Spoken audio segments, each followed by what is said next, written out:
Olá, boa tarde. Boa tarde, quase uma boa noite a todos os associados da DEME. Boa noite, boa tarde a todos que estão nos assistindo hoje.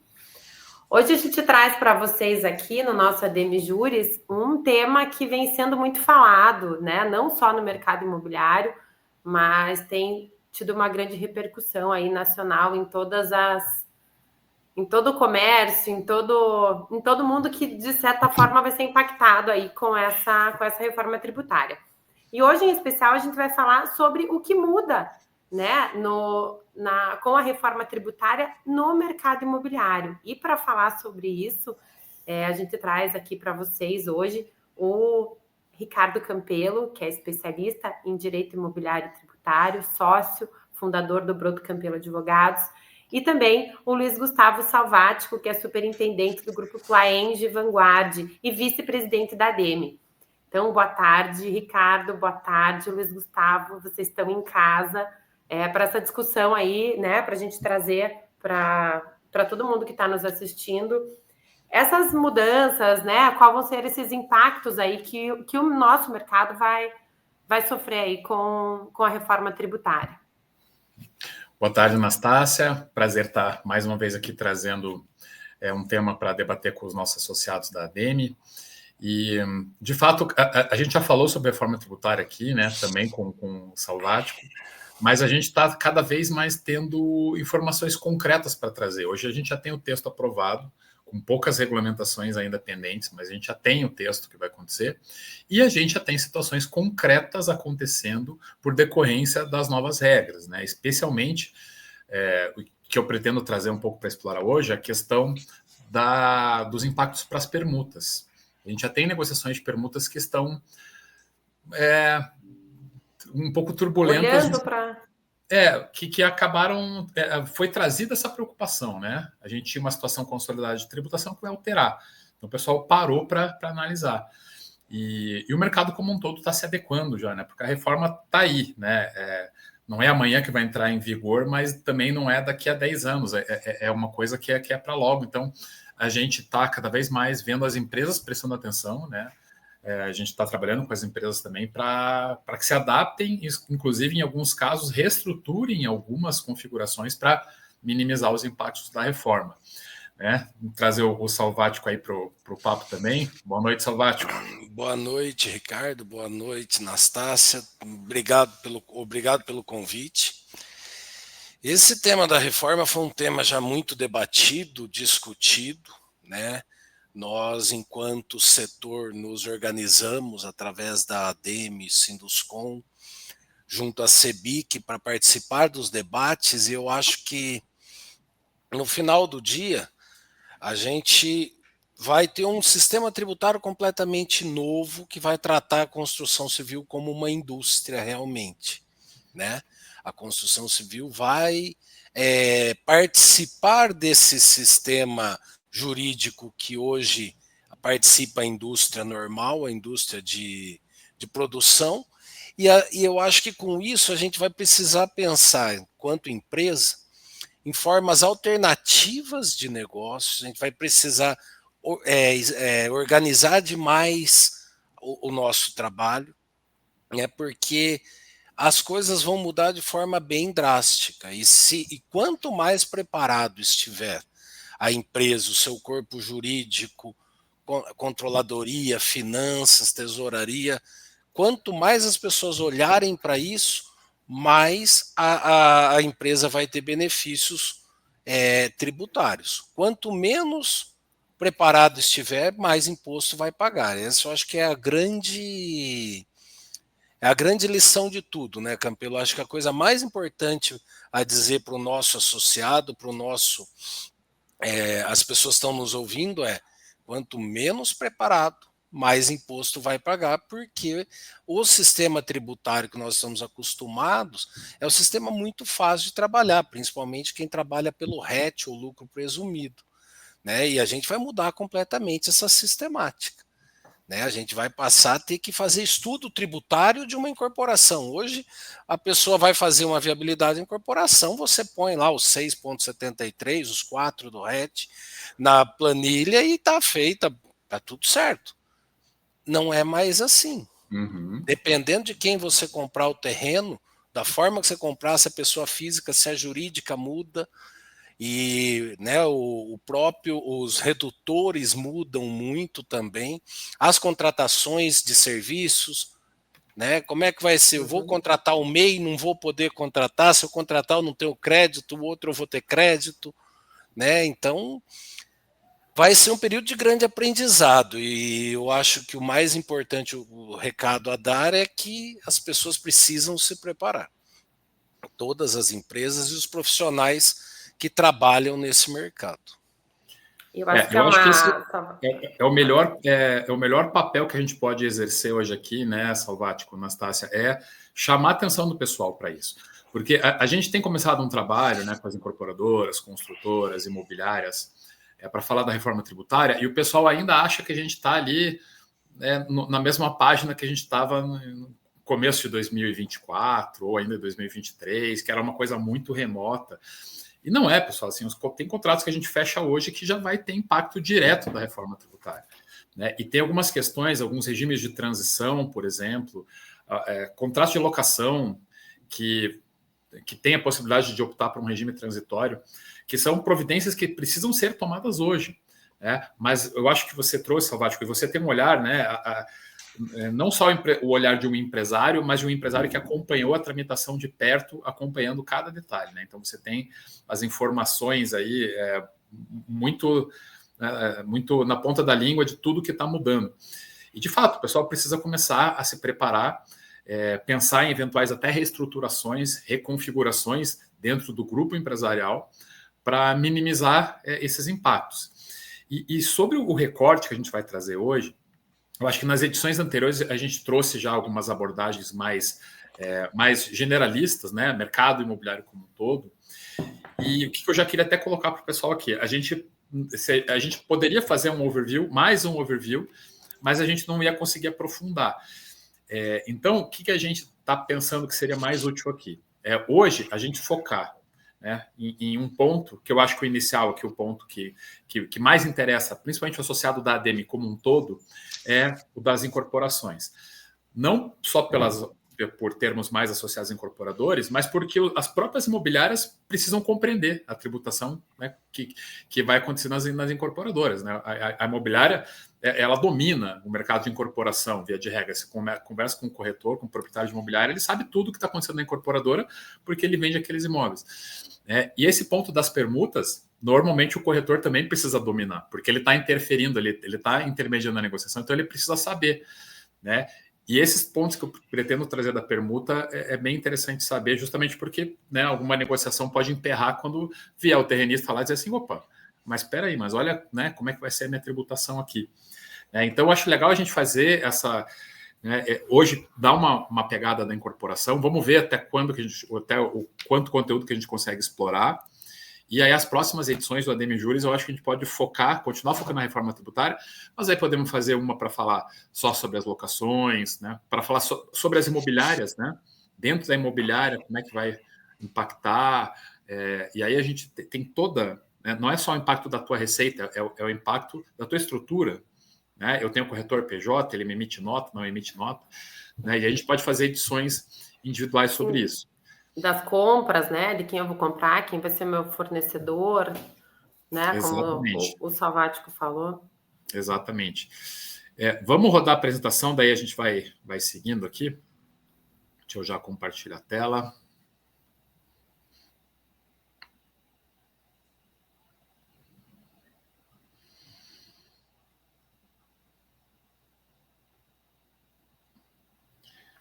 Me avisem quando aparecer aí para vocês.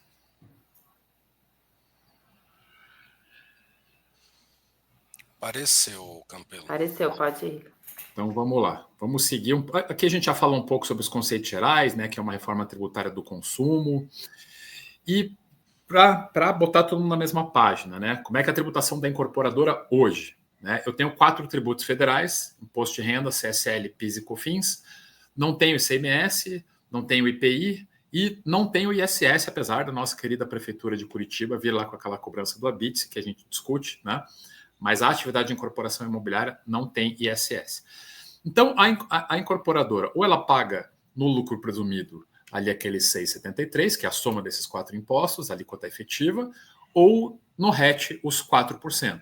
E aí agora a gente parou para olhar a composição do RET, né, que a gente nunca tinha prestado atenção.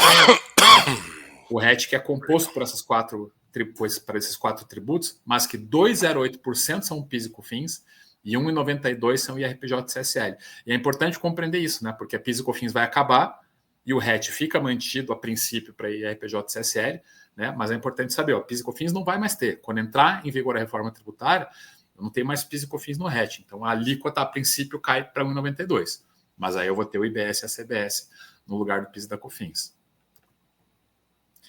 E como eu falei que a gente vai tocar um pouco nas permutas, pensando em permuta física, tá, pessoal? Porque permuta financeira é um animal diferente, às vezes é modelo societário, às vezes é uma compra e venda com preço variável. Né? Vamos focar na permuta física, que eu acho que ainda é o que domina o mercado imobiliário, né, tanto vertical quanto horizontal. E o que a gente tem hoje, basicamente, né? Se o terrenista é uma pessoa física, ele vai pagar ganho de capital. Vai pagar quando? Na permuta? Não. Mas ele vai receber unidades físicas, nesse momento ele não tributa, mas na revenda das unidades físicas, ele vai pagar ganho de capital em relação ao valor declarado do terreno lá atrás, que normalmente é um valor irrisório. Então vai dar uma tributação bem pesada aqui de ganho de capital se tiver na pessoa física, né? Tributação que começa ali em 15% a alíquota e vai escalando. Se for uma PJ, né, se o terrenista é uma pessoa jurídica com objeto imobiliário, normalmente um terrenista mais bem assessorado, um terrenista que tem uma assessoria boa, ele já vai estar preparado, já vai estar com o terreno numa pessoa jurídica para fazer uma permuta física, porque ele vai ter uma tributação menor. Ele vai tributar o faturamento da revenda dessas unidades, né, total, mas com 6,73%, né, que já é uma tributação bem menor do que os 15% do ganho de capital. Então, essas informações aqui para a gente ficar em mente e depois passar a analisar como que vai ficar. A gente tem, então, esse novo paradigma, né? Vão acabar ICMS, IPI, ISS, PIS e COFINS, e entrou esse IVA dual aí, né, Gustavo, que o governo começou falando uma tributação única, né, para ser mais simples, mas, na verdade, são 2 tributos que tem ali, né? Eu tenho o IBS, que vai para os estados e municípios, e a CBS, que vai para a União. Como eu estou extinguindo tributos que são municipais, estaduais e também federais, né, sentiram a necessidade de separar isso, né, para que o IBS vá direto para estados e municípios e a CBS para a União. E aí, para falar das premissas, agora eu já quero, né, trazer também para o Salvático comentar a questão da alíquota única. Né? Então, uma das premissas dessa reforma é ter uma alíquota única, no sentido de que eu não vou ter mais aquela loucura que é para o ICMS, por exemplo, que cada produto tem uma alíquota, cada estado pega lá e baixa a sua lei do ICMS com diferentes alíquotas para cada produto. E aí você tem, quando é venda interestadual, você tem um tipo de alíquota, quando é dentro do estado é outro. É um caos para compreender a tributação por ICMS. Então, vem com uma alíquota única no sentido de que, né, as atividades, a alíquota geral é única em todo o país. Nós vamos ter os redutores, né, de alíquota que vamos mostrar, mas no país todo eu tenho uma alíquota somando o IBS e CBS, que é linear, e que começou se falando em 26,5%, hoje a gente já está escutando falar em 28%, né, Salvático? Qual que é o último número que chegou para você aí? O último número que nós tivemos divulgado pela CEBIC, que foi até numa audiência com o Bernard Api, que é o secretário da reforma, já está em 28% alíquota, e segundo dito pelo governo, isso se deu em virtude dos benefícios que foram concedidos a um ou outro setor, né, e eles tiveram alguns, inclusive, com isenção de 100% para a cesta básica principal e etc. E eu acho, então isso influenciou já no imposto. O que começaram a falar em 26,5% já virou 28%. Né? Então essa alíquota já vai partir de uma base maior. E isso é uma coisa que o governo não vai ter como fugir, porque na realidade o que ele não quer é diminuir o bolo da receita. Ele não quer abrir mão de receita. Se ele vai incentivar um ou outro setor, ele vai precisar fazer a compensação disso. Mas o fato é que a gente já tem aí o número já... E é aquilo, 28, se cochilar, vira 30, né? Rapidinho vira 30, né? Mas é isso, pelo menos isso é uma verdade, que a gente tem uma tributação mais linear para os produtos e para os estados, a gente não vai ter, né, tanta confusão como é hoje em dia. E a segunda premissa é essa da não cumulatividade, ou seja, é IVA porque é um imposto sobre o valor agregado. Eu quero tributar em cada contribuinte o que ele agrega na produção. Eu não quero tributar inteiro para gerar aquela sensação de bitributação, né? De que em cada nota eu tributo, né, em cascata todo o valor que está sendo faturado ali. Então, cada contribuinte vai apurar a tributação em cima do seu faturamento e vai usar os créditos dos seus insumos, dos seus fornecedores que tenham IBS e CBS. Essa é a lógica da não cumulatividade que hoje a gente já tem no ICMS. E é bem importante, quem está começando a prestar atenção nesse tema agora, é muito comum a gente ver o pessoal fazer confusão com o lucro real. E como funciona como no lucro real? Não, o lucro real é uma outra lógica. É você procurar o lucro líquido e aí você utiliza todo o seu custo operacional para deduzir da receita e encontrar o lucro líquido. O regime de não cumulatividade é diferente. Você vai ter que encontrar nos teus fornecedores aquilo que tem tributação por IBS e CBS. Né? O que você tem de mão de obra própria, por exemplo, que para fins de lucro real você desconta, para não cumulatividade você não vai descontar, porque não tem crédito e débito. Né? Uma mão de obra você não tem IBS e CBS incidindo. Então, quando você paga a mão de obra, você não tem apuração de crédito e débito. E aí você vai ter que ter esse olhar para os teus fornecedores para olhar, né? O que tem IBS e CBS incidindo e quanto vai ser, né, para cada fornecedor, cada material de construção, né, cada empreiteiro ou subempreiteiro, quanto que eu vou ter naquela nota. E acho que esse é um dos principais desafios, né, Salvático, é achar esse número final. Encontrar esse número e encontrar a forma correta de trabalhar e organizar a empresa. Porque, na realidade, isso, por exemplo, citando esse caso que você falou, se eu tenho mão de obra própria e minha mão de obra administrativa dentro registrados, todo mundo dentro da empresa, a hora que eu faço o pagamento, eu não me aproprio de qualquer crédito em relação a isso. Hoje em dia, para quem faz a construção, normalmente, ninguém tem a construtora e a incorporadora separada. Normalmente usam a mesma estrutura. Talvez, com a mudança da reforma, vai ser necessário até as empresas criarem uma construtora e uma incorporadora separadas para poder se creditar. Né? Então, colocar a mão de obra própria dentro da construtora, a hora que você emite a nota, você paga e você se credita daquele imposto. Então, é uma forma de pensar completamente diferente, uma lógica de pensar que vai influenciar muito. O tipo do fornecedor que eu vou contratar também influencia, né? Tem fornecedores que estão sujeitos ao IBS, ao IVA, e tem fornecedores que não, dependendo da constituição, a firma individual e etc. E daí isso vai impactar nos créditos do imposto. Né? Uhum. Então, no fundo, a gente vai precisar fazer um trabalho de aferição e acompanhamento muito a fundo desses créditos, porque quanto mais créditos as empresas tiverem, menor vai ser a tributação final daquela incorporação. E essa análise, ela é bem complexa, né? Acredito que vocês na empresa aí já tenham se deparado também com a dificuldade de fazer esse cálculo e de encontrar essas premissas, né? A gente, nas assessorias, a gente já se deparou com isso. Porque você trouxe agora uma verdade, né? Então, puxa, se eu tenho tudo dentro da empresa, se eu tenho a construção e a incorporação dentro da mesma empresa, eu não estou gerando crédito, né? Então, eu vou criar uma construtora que vai emitir nota para a incorporadora. Ok, faz sentido do ponto de vista de IBS e CBS que eu não vou ter bitributação, pelo contrário, eu vou estar né, aproveitando os créditos. Mas em termos de imposto de renda e CSL, eu vou ter bitributação. Sim.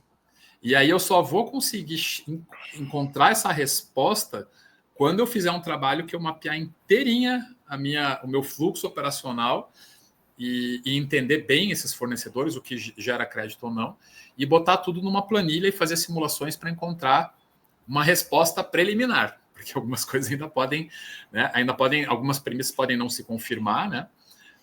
Cada obra você tem uma fórmula, cada obra você vai ter um custo, vai ter um impacto diferente. Então, é um caminho difícil de percorrer. Eu acho que, inclusive, essa alteração da forma de tributação pode gerar até uma mudança de conceito e de costume das empresas em coisas muito específicas do negócio. Por exemplo, forma de construção. Qual a tecnologia que eu vou usar? Se eu uso a parede de alvenaria, que eu compro tijolo e eu tenho funcionário que constrói aquela parede, ele é registrado, eu não tenho crédito. Se eu for fazer se eu faço uma construção de steel frame, por exemplo, em que vai ser faturado o painel para mim, eu vou ter o crédito integral. Então, às vezes, até isso eu acho que vai impactar, né, na mudança do pensamento, porque quanto mais industrializado for o canteiro, menos imposto vai pagar. Exatamente. E além disso, né, isso que você está trazendo é fundamental. Mas o próprio regime de contratação da construtora, né, tem um impacto fundamental. Por quê? Se eu tenho uma empreitada total, que tem uma tributação mais favorável, mas é uma nota fiscal, em termos de... Não estou falando nem do custo da construção, né? Aí cada caso é um caso. Mas essa construtora que faz empreitada total, ela compra os materiais, ela contrata os funcionários em seu nome, os subempreiteiros, os empreiteiros, né, tudo em seu nome, e emite uma nota cheia para a construtora, ela vai ter apropriação de créditos e débitos desses materiais que ela está comprando, desses fornecedores que ela está contratando. E ela vai emitir uma nota para a incorporadora que vai se apropriar os créditos dessa nota fiscal da empreiteira.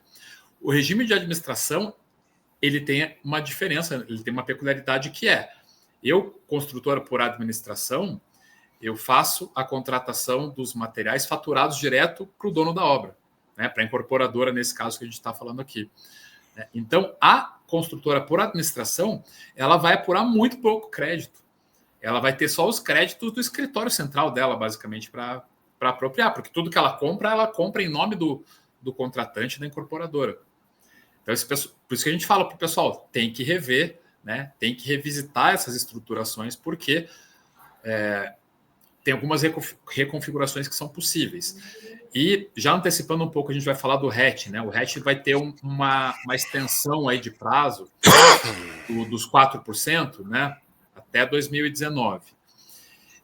E aí, se eu tenho uma construção por administração, vamos pensar em incorporadora que vai utilizar esse benefício, né, de manter as obras no RET até 2019, e a construção que ela contrata por administração.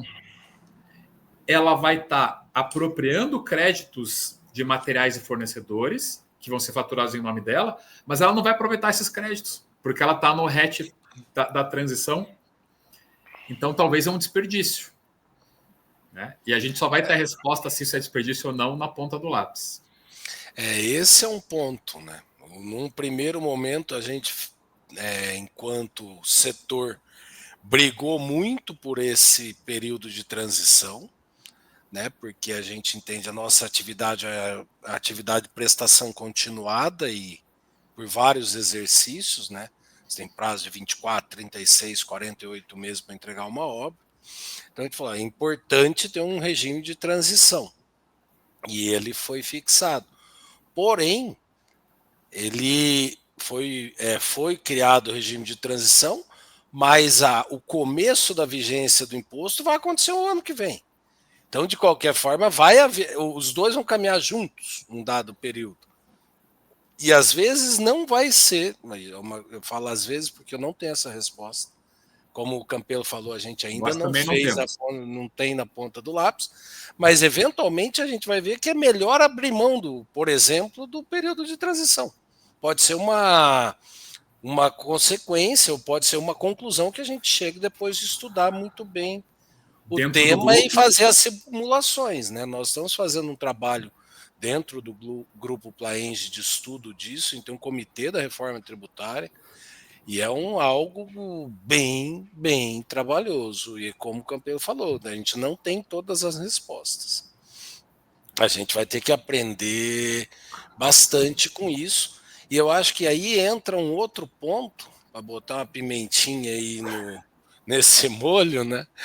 Que é o seguinte: a gente está falando que vai ter uma alteração legislativa numa área em que o contencioso é muito forte, as teses jurídicas envolvendo os tributos e os impostos, elas nascem no Brasil a todo momento, né? E elas são discutidas pelos tributaristas e etc. Então a gente ainda vai ter esse período de aprendizado disso, e eu acredito que a gente vai ter bastante questionamento de aplicação ou divergência de opinião entre a Receita, entre a gente.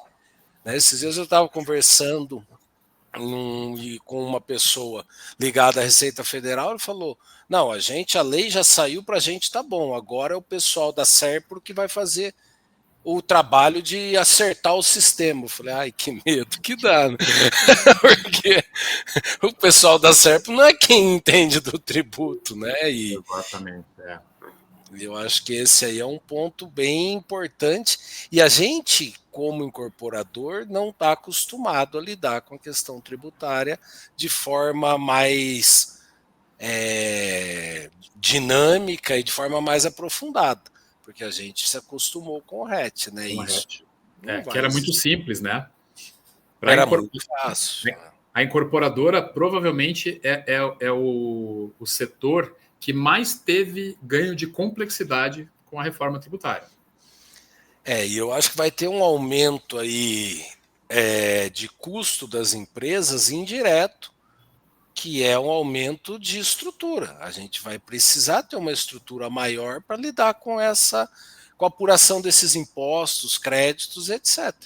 Então, aquele jargão que chamam de custo Brasil, no caso das incorporadoras, ele vai aumentar, coisa que em outras indústrias já é corriqueiro, para a gente não é, a gente vai ter que se adaptar a isso. O pessoal está chamando a atenção aqui que eu falei RET até 2019, né? Obviamente, até 2029. Isso é a idade e a pessoa se recusando a aceitar que 2029 é logo ali. Nós já estamos em 2025. Vou continuar falando errado, tá, pessoal? Vocês já saibam que é sempre 10 anos a mais. Aqui eu estou mostrando a linha do tempo, né?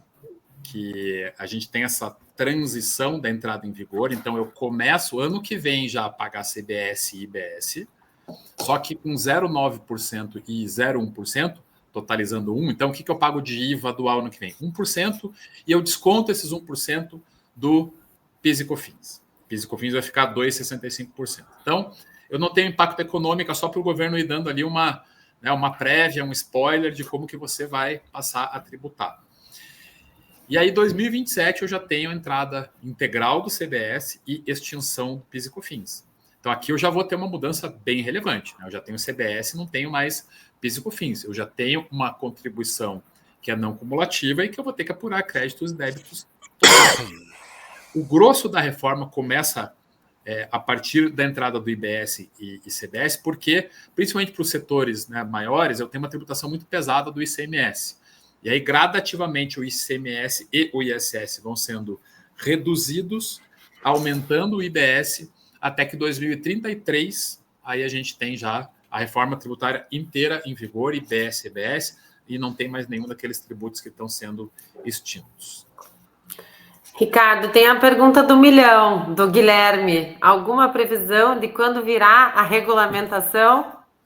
Assim, a reforma, ela já está regulamentada na maioria dos seus pontos, né? Tem alguns pontos que estão vindo adicionalmente, tem algumas questões que ficaram para regulamentar, por exemplo, a forma de apuração do valor de referência para para redutor de ajuste, terreno, etc., né? Mas, assim, se você pegar a lei complementar, que é a reforma tributária, você já consegue entender o que vai acontecer, com alguns pontos a serem detalhados. Né? No Salvático, não sei se você tem alguma informação do que está pendente de regulamentação e se tem alguma coisa para sair.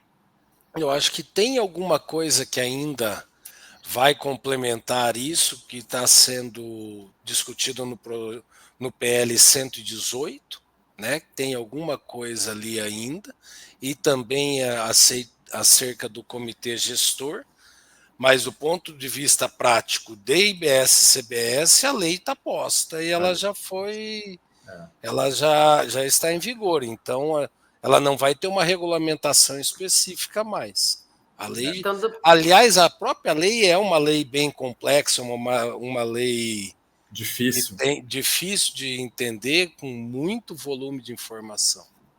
Então, do ponto de vista prático, eu, incorporador, construtor, eu preciso e já posso começar a me planejar, eu já posso começar a pensar de verdade nessa reforma, nos impactos, né? Eu não preciso esperar lá 2000 que já está logo ali 2027, já. Quem não está se planejando já tá atrasado, digamos assim. Está porque, como o Campelo falou, o imposto começa a vigorar já no ano que vem. A gente já vai ter uma mudança de alíquotas dos impostos, inclusive do RET. Mas, além disso, a gente faz negócios de longo prazo. Você faz um negócio de permuta hoje, você vai, às vezes, ter uma regularização de 12 meses para aprovar um projeto. Você vai lançar isso em 2027. Esse projeto, você tem que pensar nisso já. Sim. Você tem que sair com ele resolvido já. Principalmente pela questão que você falou, né, Salvático, que é o mais importante, que é viabilidade. Não é nem para os negócios que você vai fechar, talvez até para os negócios que você não vai fechar. Porque quando você vê a viabilidade, mudou tudo, gente. Né? Vai mudar muita coisa. Eu acho que esse é um ponto, daí vou falar especificamente do trabalho do empresário, do incorporador. Ele tem um costume de olhar uma viabilidade à compra de um terreno, seja se ele trabalha com TIR, se ele trabalha com margem sobre receita, ele tem uma forma de olhar, que é muito simples hoje, com os impostos da forma que existem. Quando a gente for olhar isso daqui para frente, isso vai depender demais de quem eu comprei o terreno, de uma série de outras coisas. Então, a análise da viabilidade vai ficar mais complexa. A gente vai ter que pensar mais coisas tributárias na fase de aquisição ou não, né? De tocar ou não tocar para frente um determinado negócio. Eu acho que essas coisas que a gente vai definir hoje, a gente define depois, né? São coisas que falam, isso não é para pensar agora, primeiro tem que comprar o terreno. Não vai ser mais assim. Primeiro tem que saber se eu quero comprar o terreno agora, porque exatamente. Vai ser viável ou não vai ser viável para mim aquele negócio. Vamos começar a olhar então a incorporação, como que fica? O que eu tenho de novidade? Extinção do PIS e COFINS e inclusão da CBS e do IBS. E aí a gente viu lá que o PIS e COFINS, né, que no RET eram 208, isso é o que sai, e entra o IBS-CBS.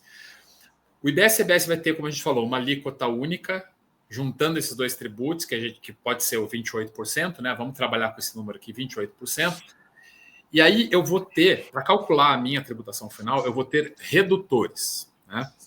Primeiro redutor, que já é um que vai dar bastante trabalho para a gente explicar aqui, é esse redutor de ajuste, que é o redutor da base de cálculo, que é justamente o terreno.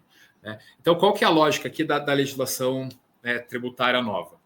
Bom, para quem compra e vende imóveis, em muitos casos você vai comprar imóvel, você que vai revender imóvel, construindo ou só por revender mesmo, muitas vezes você vai comprar de uma pessoa que não é contribuinte do IBS-CBS, então não vai gerar crédito para você.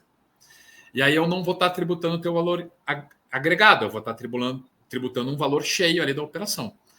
Para atenuar isso e para manter essa lógica de tributar valor agregado, eu vou entrar com um redutor de ajuste. Eu vou permitir que o custo do imóvel que você comprou, e aí no caso da incorporação é o terreno que você vai transformar em prédio, esse custo do terreno você vai descontar da base de cálculo. Tá? E aí a primeira separação que é importante a gente falar.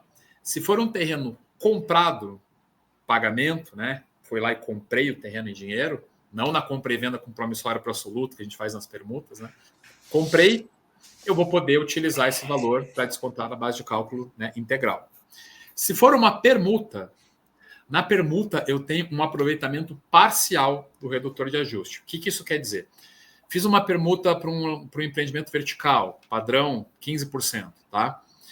Eu, incorporadora, eu posso aproveitar 85% daquele valor daquele terreno, daquele redutor de ajuste, porque eu vou ter 85% da receita do empreendimento, né, da venda do empreendimento. O terrenista, ele vai poder apropriar 15% do valor do terreno, porque ele vai ficar com 15% das unidades para revender. Tá? E aqui que já tem, né, depois eu vou falar da tributação do terrenista, tá? Mas aqui que já está um ponto que começa a azedar algumas negociações. E aqui é o primeiro ponto, né, Salvati, que a gente vê que, bom, mudou muito. Então, hoje, quando a maioria do mercado trabalha com permuta, mas é fato que a gente tinha meio que uma lógica de mercado, assim, né, principalmente na intermediação de terrenos, que era, bom, o cara quer vender o terreno. Quanto que vale meu terreno? Para comprar é X. Na permuta, 2x. Né? A partir de agora, essa lógica ela muda um pouco. Porque se eu comprar o terreno, né, eu tenho um redutor de ajuste cheio. Se eu permutar, eu tenho proporcional. Então, eu tenho mais um argumento que tornaria favorável eu comprar o terreno. Claro, eu estou desconsiderando aqui o aspecto financeiro da incorporadora, que é ter que botar o dinheiro na frente, que isso né, a gente sabe que é muito ruim. Mas já passa a interferir na viabilidade, né, Salvati? Eu tenho que entender que na permuta é diferente. Esse é um ponto. Então, veja que é uma decisão ou é uma informação que vai influenciar a tua viabilidade, né, dependendo da forma de aquisição. E se você ainda tiver uma permuta contorna, muda de novo o negócio, vai ter uma outra forma de encarar essa tributação, né? Porque na parte da permuta, a parte paga você vai conseguir o crédito, na parte da permuta não, então vai mudar um pouco essa sistemática também. Então, a forma de comprar os terrenos, ela vai influenciar diretamente no valor do imposto a ser pago, né? Na quantidade de imposto da carga tributária final da operação. Uhum. Uma coisa também importante, né, Campelo, a gente dizer que no final do dia também a gente vai ter nós teremos uma antecipação de pagamento de imposto para os incorporadores. Porque pensa, a hora que você compra o terreno, você vai pagar o imposto lá. Hoje a gente compra o terreno e paga o imposto lá no faturamento quando eu vendo lá no RET. Né? Então tem um desencaixe de fluxo de caixa importante aí também. Tem, com certeza. Mais um impacto, né, que é importante estar sendo olhado desde já. E aí o funcionamento do redutor de ajuste, né? Quando você falou em contencioso, a primeira coisa que eu pensei foi essa aqui, né? Do redutor de ajuste. Tá, mas como que funciona? E a primeira preocupação que vem, né, para terrenista, para incorporadora. Bom, até algumas incorporadoras que têm land bank, né, antigo, já que comprou, eu comprei esse imóvel aqui em 1998. Né? Como é que vai ser o valor do redutor de ajuste? Tá? Então, para imóveis adquiridos até 31 de dezembro de 26, o governo concedeu essa possibilidade de você ou utilizar o custo de aquisição histórico corrigido pelo IPCA, né, traz a valor presente pelo IPCA, e aí esse é o teu redutor de ajuste, ou, como provavelmente esse valor vai ficar defasado ainda, né, normalmente o IPCA não acompanha a valorização de mercado, então eu tenho a opção de utilizar o valor de referência, que é para tentar encontrar um valor de mercado, que é um valor que vai ser calculado pela Fazenda, pela União Federal. Então, a União vai dizer assim, você quer utilizar o valor de referência? Está aqui, né? Esse terreno aqui, o valor de mercado dele é tanto. né? E aí, se o município puxa para baixo, para cima o valor, quando a gente vai pagar ITBI, IPTU, eu tenho certeza que a União vai querer puxar para baixo, para reduzir o meu redutor de ajuste. Aí até, de novo, trazendo mais pimenta para o molho, essa questão é uma questão que chama bastante atenção. Porque hoje, qual é a base do valor de um imóvel, valor de mercado? Quem apura essa base são os municípios, né? Para cálculo do ITBI, os municípios fazem essa análise e precificam os terrenos, né? E é uma análise também feita para cálculo de IPTU. Esse ano aqui em Curitiba, no começo do ano, a gente teve casos de aumento de 25%, 28%, 29% do IPTU, porque houve uma atualização da planta básica. Mas é a prefeitura que dá esse valor. Com a reforma tributária foi criado um CPF dos imóveis, que é o CIB. É o Cadastro Imobiliário Brasileiro. Todo imóvel do Brasil vai ter um cadastro, vai ter um CPF. Né? Até olhando numa explicação lá da CEBIC, a gente brincou que agora vai ter o CPF, o CNPJ e o CIB. Porque todo imóvel vai ter que ter esse CIB. E é nesse cadastro que a gente vai informar, teoricamente, o valor do imóvel. E agora, quem que vai apurar se aquele valor que eu estou falando é real ou não? Já que o valor do imóvel, quanto maior o valor do terreno, menor a incidência de imposto que eu terei sobre as outras atividades, porque ele é um redutor da base de cálculo. Então é uma coisa também que eu acho que gera essa possibilidade de contencioso. E isso é uma coisa que não está exemplificada ainda, que não está. A gente não tem os mecanismos prontos. Inclusive, existe no CIB na lei, né, na legislação da alteração do PL 68, ele disse que o CIB tem 12 meses para uma adaptação federal, né, e depois mais 24 meses para uma adaptação estadual e municipal, para que todo mundo passe, no final desses 24 meses, a utilizar o CIB como o cadastro básico de imóvel no Brasil inteiro. Um cadastro único. Uhum. E o contribuinte ele vai poder impugnar, né, esse valor de referência aí. E aí que gera o contencioso, né? Porque você entra numa subjetividade, né? Eu sempre fui contra a lei trabalhar com subjetividades, que é o que acontece no ITBI, quando a prefeitura quer dizer que você tem que pagar, a obra tem que sair próxima ao CUB, valor de mercado, etc. É muito subjetivo, né? O que é o valor de mercado? Aí muitas vezes tem aquelas situações, né, que tem para o ITBI que eu quero ver como é que vai ser para fins, né, de valor de referência aqui. Está sendo feita a compra de um terreno numa região que só tem imóvel pequeno. Aí o valor do metro quadrado é alto, porque são imóveis pequenos, e aí você tem um terreno muito grande e a prefeitura quer jogar o mesmo valor de metro quadrado. Então, terreno com bosque ou sem, com bosque ou sem, APP ou não. Aproveitamento, né, maior ou menor. Então, infelizmente, aqui é uma margem para contencioso. E aí, para imóveis que forem adquiridos, né, comprou terreno, né, comprou imóvel para revender, né, a partir de 2027, aí você não tem mais valor de referência. Aí é só o custo de aquisição com IPCA sempre. Né? Isso, lá na frente, pode ser um problema, né? Porque você vai ter momentos em que vai haver um descasamento grande do IPCA para o índice, para o valor do metro quadrado, né? E aí os custos de aquisição vão ficar defasados, vão reduzir menos a base de cálculo. E tem uma questão aí nesse custo de aquisição que é importante também, Campelo, principalmente nos negócios em permuta. Porque nós vamos ter que. As partes vão ter que aferir um valor. Aqueles 15% de permuta equivalem a quanto? Equivale a tantos milhões, mas isso lá na frente, a hora que o imóvel estiver pronto, for revender. A gente não está falando disso agora. Então, a aferição desse valor do custo de referência para o custo de aquisição vai ser bem importante também. Uhum. A gente falou de um dos redutores, né? Só um, que é o redutor de ajuste, que é o valor do terreno. Vamos falar agora do redutor social. Então, quando eu for calcular lá meu IBS-CBS, eu vou pegar a base de cálculo, vou descontar o redutor de ajuste, que é o terreno, e depois eu vou descontar o redutor social, que é para imóveis residenciais, eu tiro R$100 mil da base de cálculo. Né?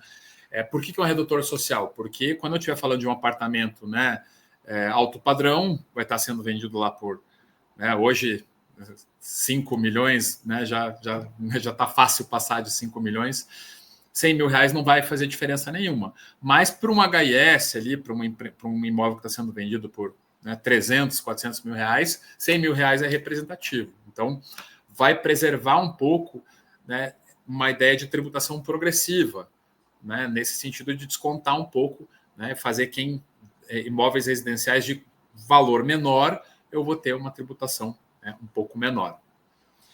E aí vem o redutor de alíquota, 50%, né, que foi uma briga enorme do setor. Eu queria que o Salvático falasse também, porque isso é uma conquista da CEBIC, uma briga que foi, nesse processo político, a gente conseguir emplacar esse redutor de 50%, porque era 40%, né? Na primeira aprovação foi 40%, e com muita luta do empresário, com muito engajamento político, a gente conseguiu chegar nesse 50%.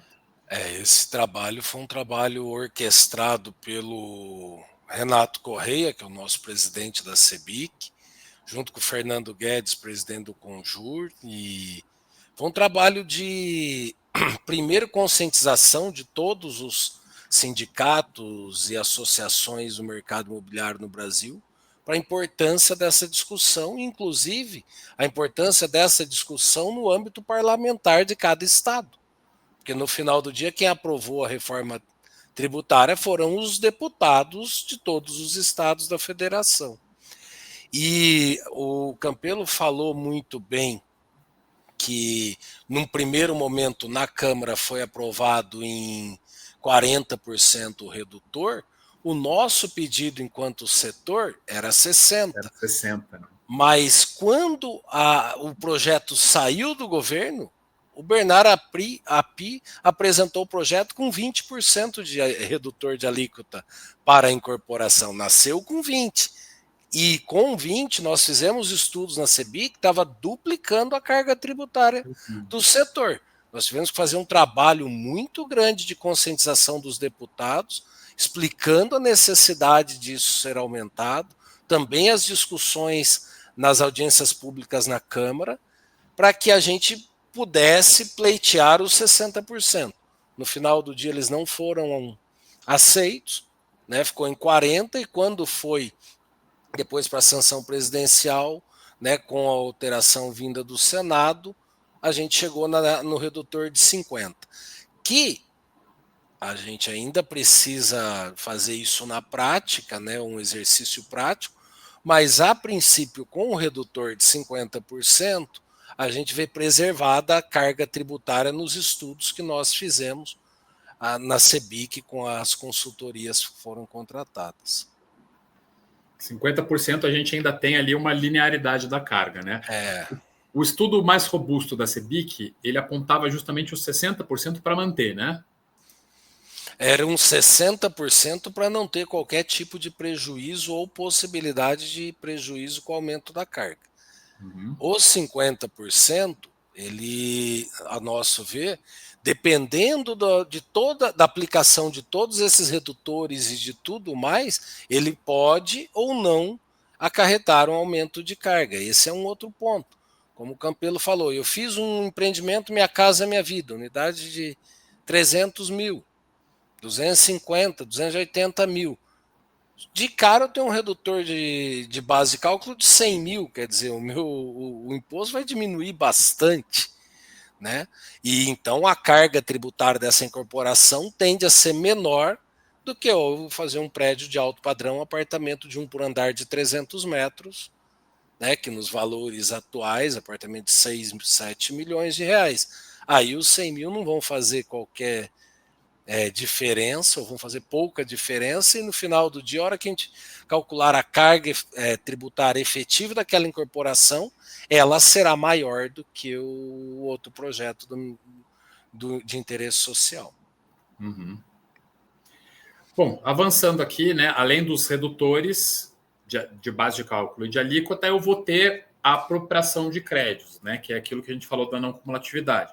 Então, eu, incorporadora, quando eu contrato fornecedores, quando eu compro materiais de construção, eu estou me apropriando dos créditos gerados naquela nota fiscal. Então, o que tem naquela nota fiscal de IBS e CBS, eu vou me apropriar para descontar da minha tributação final.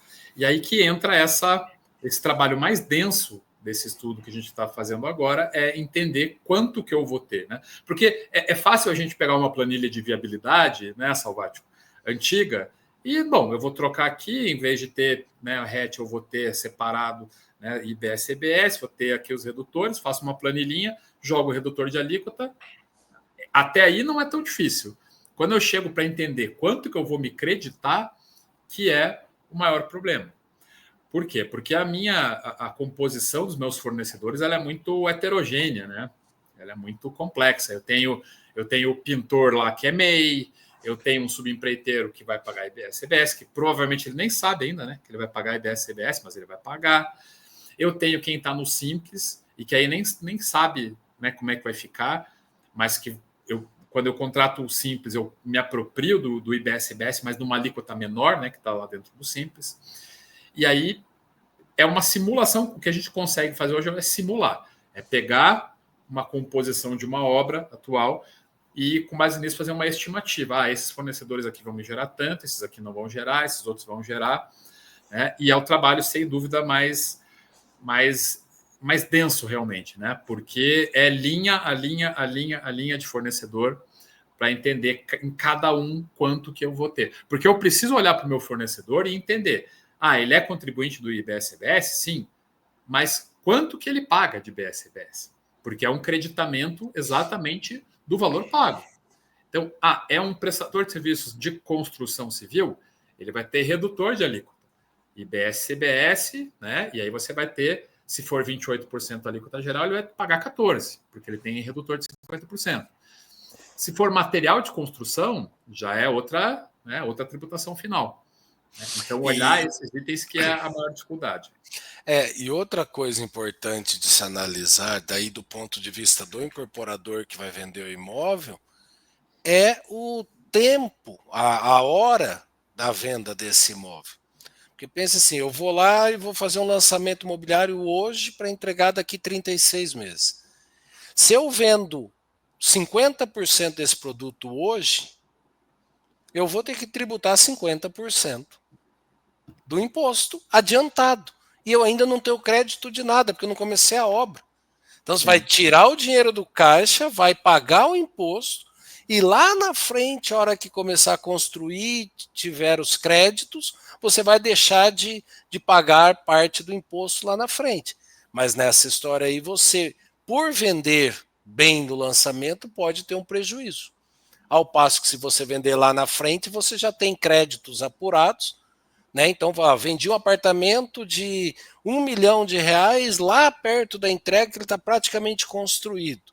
Então, eu já tenho todos os créditos apurados dessa construção, e a hora que eu vendo ele por R$1 milhão, a alíquota é 28%, 50% é 14%, eu não vou pagar esses 14%, porque eu vou pagar esses 14% menos os créditos.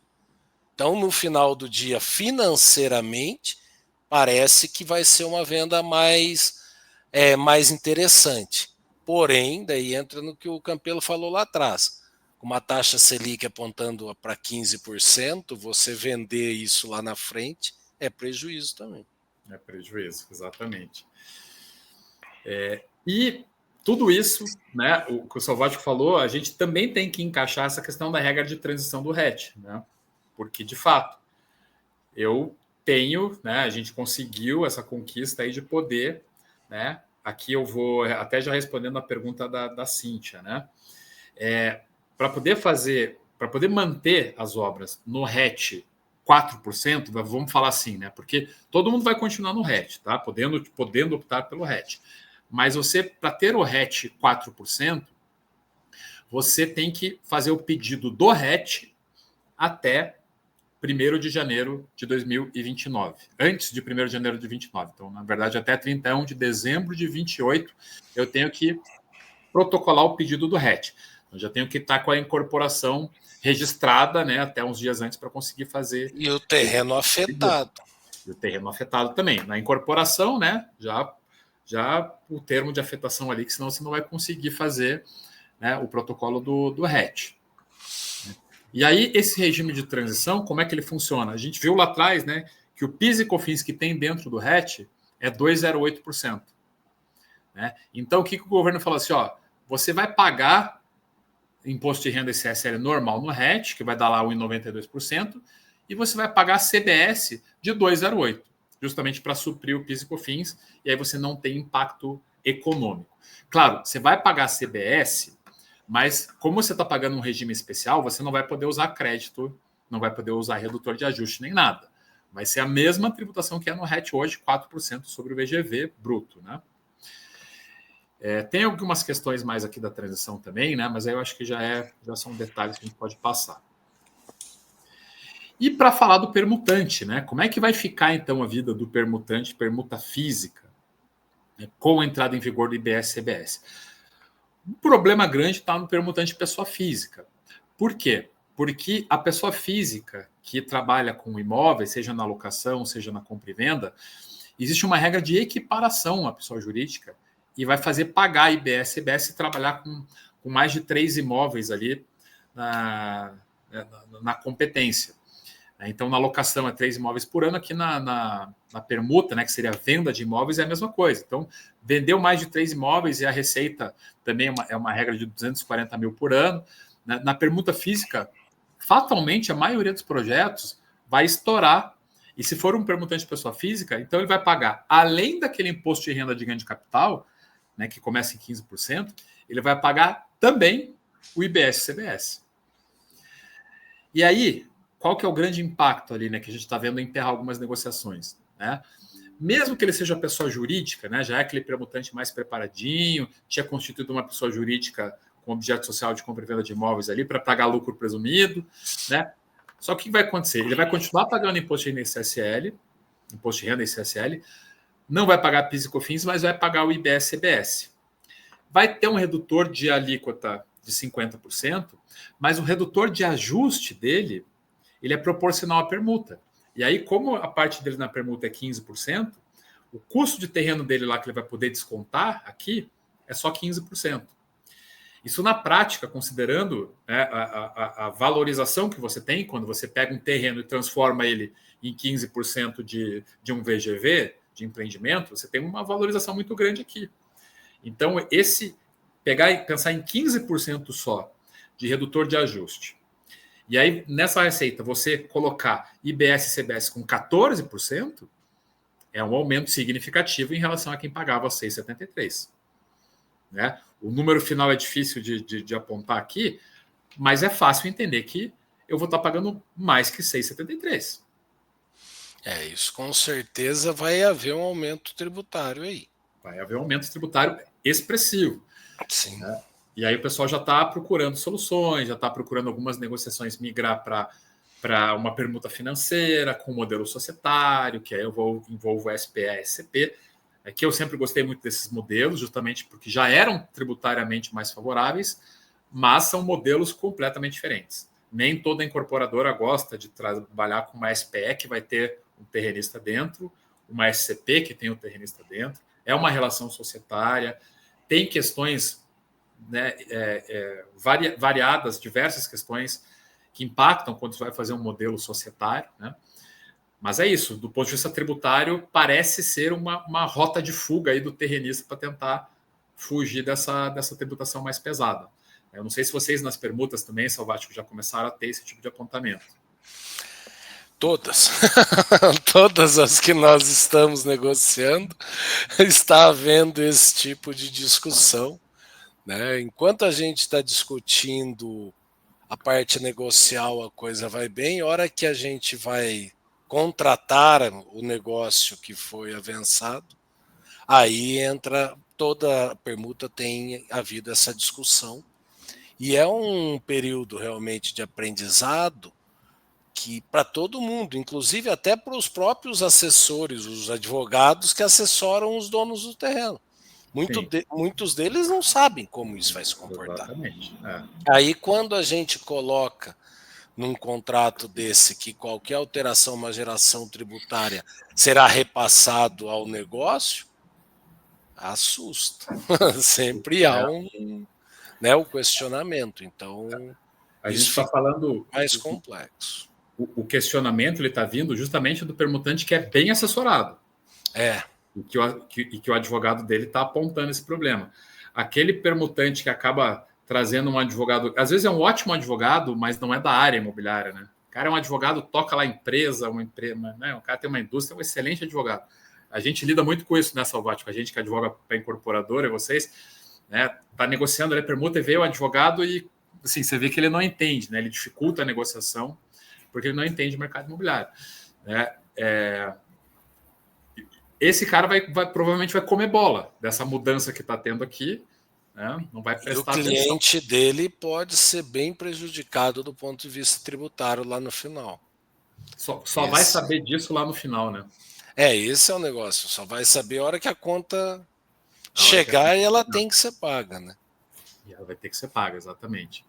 Uma outra coisa interessante que eu acho, até vai abordar isso agora, então eu já estava me antecipando, mas uma mudança cultural que nós teremos no mercado imobiliário, fazendo um paralelo, quando a gente compra hoje alguma coisa pela internet, a gente recebe em casa aquela encomenda, ela vem com uma nota fiscal, e a gente olha lá, quando você vai olhar no preço, o teu preço do produto, o preço do ICMS, todos os impostos já discriminados e o valor líquido da operação. No mercado imobiliário isso nunca aconteceu, então o cliente não sabia quanto de imposto estava sendo pago ou não. Hoje, com essa mudança, os contratos já vão sair apontando isso. Vai ser uma mudança de paradigma parecido com o que aconteceu com a lei de distrato, quando as comissões passaram a ser informadas no contrato e o cliente passou a saber o quanto era pago de comissão naquele negócio que ele comprou, né? Acho que isso é interessante também, né, Campelo? É uma mudança de paradigma. E até a gente teve uma demijuris que nós fizemos que foi com o Raul. E ele apontou isso, né? Ele falou assim, não, você vai ter outra leitura, porque ele falou, eu até fiz uma hipótese com ele lá, exemplificando do meu escritório, né? Assim, daí eu vou pagar IBS e CBS, que hoje eu não pago. Então, aquele meu cliente que eu pago, que eu tenho um contrato mensal lá, ou eu aumento meus honorários, ou eu vou receber menos. E aí eu vou fazer a proposta tal. Daí ele falou assim, não, quando você for fazer a proposta agora, a cultura vai ser outra. Você vai fazer a proposta do teu valor líquido, né? E aí o IBS CBS é em cima disso. Você pode até apontar na proposta, né? Mais IBS CBS X reais. Né? E realmente vai ter um pouco dessa compreensão um pouco maior, né? Então eu tenho esse valor aqui que é líquido. Mas aí que é o problema, né? Que eu estou apontando sempre. É líquido de IBS CBS. Mas não é o meu valor líquido, porque eu ainda tenho que pagar imposto de renda ISS. Sim. ISS. Quer dizer, ISS não vai mais ter, né? ISS não vai mais ter. Mas imposto de renda ISSL, sim. Então, pode até passar uma falsa impressão que é o valor líquido meu, mas não é. Eu tenho imposto de renda ISSL ainda. E isso é uma coisa, imagina se chegar para o cliente e falar, quanto que é esse apartamento? Ele é 1 milhão mais impostos. Quantos são os impostos? Então, é um negócio interessante. Vamos ver como é que vai ser na prática, né? E aí o que eu estou na tela aqui para falar do split payment, né? Que a gente ainda não sabe tecnicamente como é que vai se operar, mas que é uma nova realidade que aí vai impactar todo mundo. Todo mundo que for tributar nessa operação vai ter um impacto, que é o seguinte, né? É diferente da retenção que nós temos hoje. Hoje nós temos a regra da retenção na fonte, que via de regra é parcial, então né? Eu contratei a Anastácia, ela emite uma nota fiscal para mim, e eu, quando vou pagar, vou fazer a retenção lá de um pouquinho de imposto de renda, um pouquinho de CSL, tal, e pago para ela um valor líquido. Aí eu pago, né? Eu pago o imposto dela. Eu vou lá e recolho uma guia com os impostos dela. E aí ela vai apurar depois a diferença do imposto do saldo a pagar. O split payment é diferente. O governo vai gerar lá, parece que é uma chave, como se fosse uma chave Pix, né? Um código da operação, que eu, ao pagar a Anastácia emitiu a nota tem lá discriminado IBS e CBS. A hora que eu gero a chave para pagar, o banco vai destacar o IBS e CBS e vai mandar direto para o governo. Então a Anastácia vai receber efetivamente a nota líquida, né?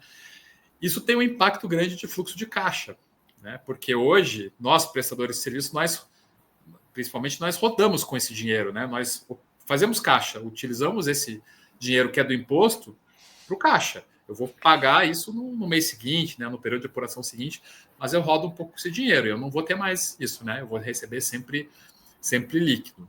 Então, isso também vai ser um impacto representativo para as empresas. E é uma proposta audaciosa até, e até conversando com alguns colegas, eu falei, olha, o Brasil já tem um sistema bancário que é um sistema bancário reconhecido mundialmente pela sua... por ser um sistema inovador, por ter bastante... A gente não existe mais cheque praticamente hoje em dia. Você vai para os Estados Unidos, você compra as coisas com cheque e o pessoal usa muito ainda. Então, o nosso sistema bancário ele é bem evoluído nesse aspecto. E agora a gente vai ter um trabalho bem grande da Receita, né, da Receita Federal, para organizar isso com as instituições bancárias, porque no final do dia o que o governo quer é assim: você foi lá e pagou, eu já recebo à vista direto do banco, ninguém tem que ficar me pagando nada, não corro o risco de receber ou não aquele imposto, de atrasar, isso não acontece mais. O risco do governo sumiu. O risco da inadimplência não tem mais, né? É isso aí. Vai receber direto. Pessoal, da apresentação era isso. O que a gente tem aqui, a gente está recomendando assim, o que a empresa pode fazer, né, de trabalho para se preparar para a reforma. Né? Vou passar um pouco mais rapidinho aqui, mas é importante, primeiro, cada empresa, cada grupo, fazer um diagnóstico, mapear a sua atividade, entender seus fluxos operacionais, né, um pouco do que o Salvático falou. Eu tenho receitas de incorporação e de construção, mas eu tenho 2 pessoas jurídicas separadas, eu trabalho com nota de débito, né? Como que é a minha operação, meu fluxo operacional realmente. Né? Fazer essa análise realmente detalhada de cada incidência tributária na empresa. E aí, num segundo momento, numa segunda etapa, fazer uma projeção, que aí é o trabalho, né, mais complexo que a gente estava falando. Pegar a sua atividade com base nesses fluxos operacionais e entender, bom, com base no que eu tenho hoje, quanto que eu vou pagar de IBS e CBS a mais, né? Qual vai ser minha tributação total final? Né? Conseguir fazer uma estimativa a partir dessa projeção e rodar um comparativo até para entender, né? Bom, eu preciso rever meu preço, né? Com base nesse comparativo, eu vou pagar mais tributo, então eu preciso rever meu preço, né? Um primeiro questionamento que cada empresário deverá fazer. Entender os regimes transitórios, né, esse do RET, é importante fazer essa aferição. Vale a pena, né, manter esse RET transitório, por exemplo, né, os contratos de locação, que a gente vê também. Né, é importante fazer esses comparativos para entender se vale a pena ficar nos regimes transitórios. E entender eventuais, como eu falei, né, reorganizações internas. A partir desse comparativo, entender se tem reorganizações internas para fazer. Puxa, vale a pena eu abrir uma construtora para emitir nota? Os meus funcionários que não me geram crédito na mão de obra, na folha, o que eu puder pejotizar, eu vou gerar crédito. Né? Estou falando aqui sem considerar o aspecto trabalhista, tá, pessoal? Não estou induzindo aí a trabalhar com violação à legislação trabalhista. Né? Mas do ponto de vista tributário, tem várias simulações, vários questionamentos que a gente vai passar a ter que fazer, né, para que a nossa atividade receba o menor possível o impacto tributário. Eu não sei se você quer fazer mais algum comentário, Salvático, se a gente tem pergunta aí do pessoal. Olha, uma coisa que eu acho que vale a pena complementar nessa tua fala final aí, Campelo, é justamente a necessidade das pessoas se prepararem, a necessidade das pessoas estudarem a fundo isso, porque do ponto de vista prático, se a gente olhar hoje o jeito que a legislação está posta, eu posso até fazer várias simulações e chegar a uma alíquota e um valor do imposto que eu vou pagar naquela incorporação imobiliária. Porém, a efetividade disso é só quando eu for construir e cada nota eu for apropriando, etc. Então pode ser que eu chegue e fale minha alíquota vai ser X, lá no final é X mais ou 5%, 2%, isso vai mudar.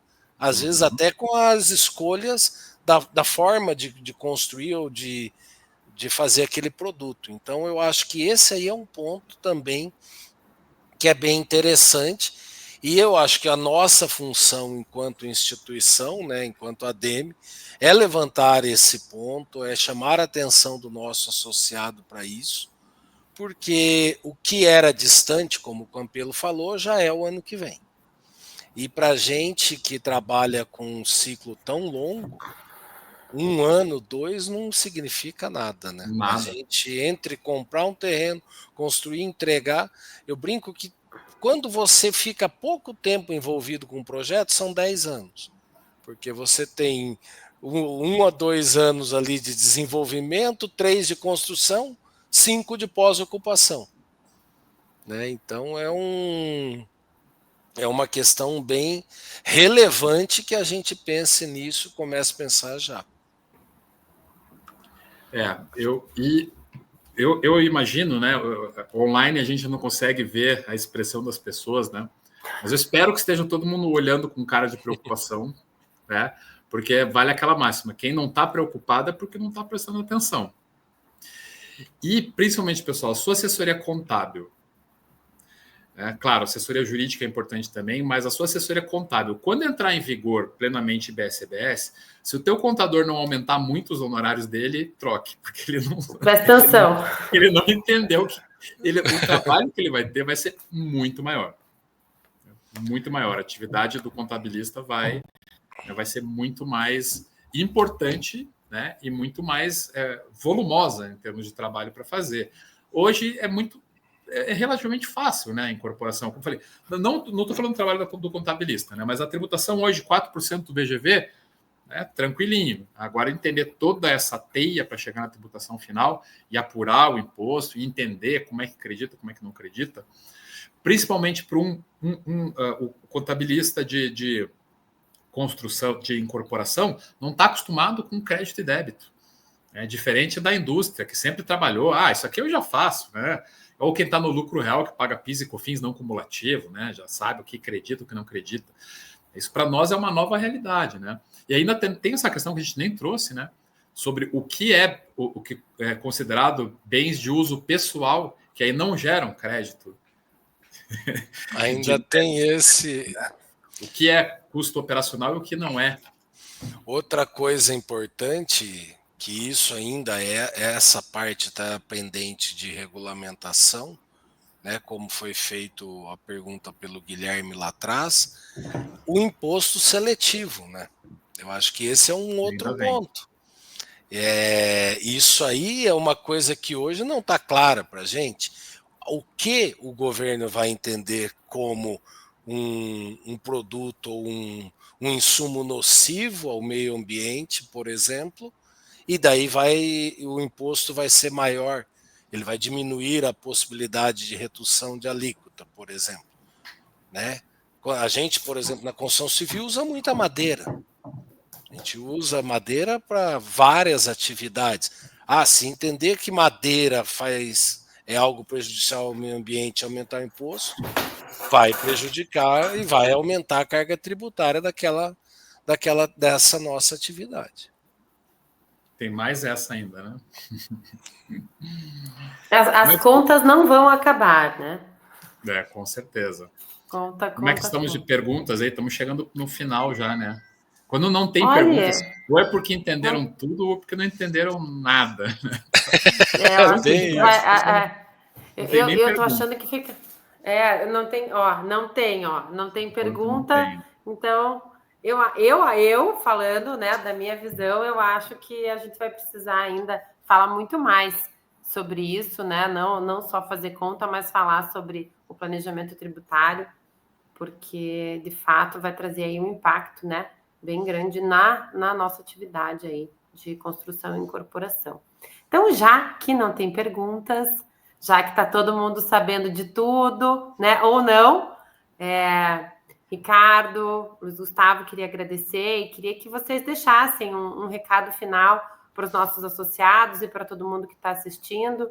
Eles já entenderam que eles vão ter que fazer muita conta e planejar aí os próximos empreendimentos e até rever, talvez, aqueles que já estão em andamento e que vão ficar, né, que tem ainda uma trajetória pela frente. Então, deixe aí o seu recado final, já agradecendo, né, mas eu volto para também me despedir daqui a pouquinho. Bom, eu, né, agradeço você, Anastácia, pela condução, agradeço ao Salvático aí pelo tempo dele, né, por compartilhar com a gente, ele que está tão envolvido, né, desde a regulamentação e agora também, né, aplicando na própria empresa. Eu acho que o nosso papel principal hoje aqui era sensibilizar o pessoal. Né? Hoje, eu estou em São Paulo aqui, que eu vim numa incorporadora para fazer um workshop também e despertar. E a sensação que eu falei foi aquela, ficou todo mundo assim. Né? Ou seja, eu cumpri meu papel. Falei, ó, agora vocês entenderam o tamanho do problema, né? Então comecem a estudar, comecem a se preocupar e se preparar. O nosso objetivo principal hoje com o nosso associado hoje eu acho que era esse. E aí o que eu acho que a gente deve fazer é justamente voltar com outras lives, né, com outros ADM Júris, né? Eu acho que os próximos ADM Júris podem ser todos sobre reforma tributária. Né? Pegar um dia para falar só de construção, né? E na relação ali do grupo construtor-incorporador, olhar na prática ali, crédito, débito, etc. Regime de contratação. Outro só sobre as imobiliárias, né? Outro só sobre locação. Né? Eu acho que a gente pode ir conduzindo dessa forma aí. E você, associado que está acompanhando, sempre mande, né? Manda lá no grupo do WhatsApp, ou procura a Ana, procura a gente aqui, para falar, ó, né? Eu queria ouvir mais sobre esse tema aqui, queria ouvir mais um pouco sobre esse aspecto aqui da reforma, né? Que a gente vai buscar atender todo mundo. Não, e fala também se o horário, desculpa, Salvático, só te cortar. A gente sempre faz o ADM Júris de manhã, né? Hoje a gente tá, pelo menos quando eu estou conduzindo, é o primeiro que eu faço nesse finalzinho de tarde à noite. Então também falem se ficou melhor, se ficou pior, o melhor horário para a gente entender e sempre buscando aí ó, a maior quantidade de associados que possam estar nos assistindo. Bom, eu acho que, como instituição, o nosso papel é de alertar, é de informar o nosso associado. Né? Eu vejo que ali no chat várias pessoas falaram que a gente precisa falar sobre loteamentos, o Matheus, o Carlos falando que precisa ter mais lives, o Fernando perguntando sobre as imobiliárias. Eu acho que esse é o próximo passo. A gente vai continuar falando sobre isso. A ADM vai continuar prestando esse serviço ao seu associado. Como recado final, eu gostaria de falar que não existe receita de bolo. Isso eu estou falando para o nosso associado. Tá? A gente tem dentro do setor da construção civil, um associativismo muito ativo, seja através do Sinduscom, da ADM, e sempre que nós temos alterações legislativas, a exemplo da norma de desempenho anos atrás, o associado sempre vai ao sindicato, à associação e pergunta, tá, mas o que mudou, o que eu tenho que fazer? Como se tivesse uma fórmula, né, uma receita de bolo que resolva todos os problemas. Dessa vez não tem receita de bolo, gente. Dessa vez cada um vai ter que tratar caso a caso o seu negócio. Então, eu acho que esse é o grande recado que eu deixo. Não vai existir uma fórmula pronta e cada negócio que for feito, cada incorporação que for pensada, ela tem que ser pensada de uma forma exclusiva e especial. Não dá para fazer uma coisa geral, genérica, porque não vai funcionar. Você viu que o pessoal está comentando ali que prefere pela manhã, né? Mas aí, para confessar, né, foi um problema de agenda. Primeiro que eu causei. E aí depois a gente não conseguia, né, salvar. Tipo, eu posso total, eu não posso, eu posso. Cara, vamos fazer à noite, que senão não vai sair esse ano. Eu perguntei porque vai que, né? Vai que ficou um horário melhor. Não, de manhã realmente era a nossa intenção, né, Campelo? Mas a gente faz algum tempo que está conversando e passando a agenda, printando tela da agenda. A minha tá assim, a minha tá assado para a gente conseguir fazer. É bom que a turma já faz de manhã e já chega, sai daqui, já chega na empresa e fala: meu Deus, vamos ter que mudar tudo, né? Agora você vai para casa, pensa e amanhã, né? Não dá esse pico de desespero. Mas muito obrigado, Ricardo, muito obrigado, Luiz Gustavo, obrigada a todos os associados da ADM, obrigado a todos que estão acompanhando aí com a gente. Voltaremos em breve falando mais sobre a reforma tributária e os impactos, falando de loteamento, falando de imobiliárias, falando mais de permutas, falando de todos os temas aí.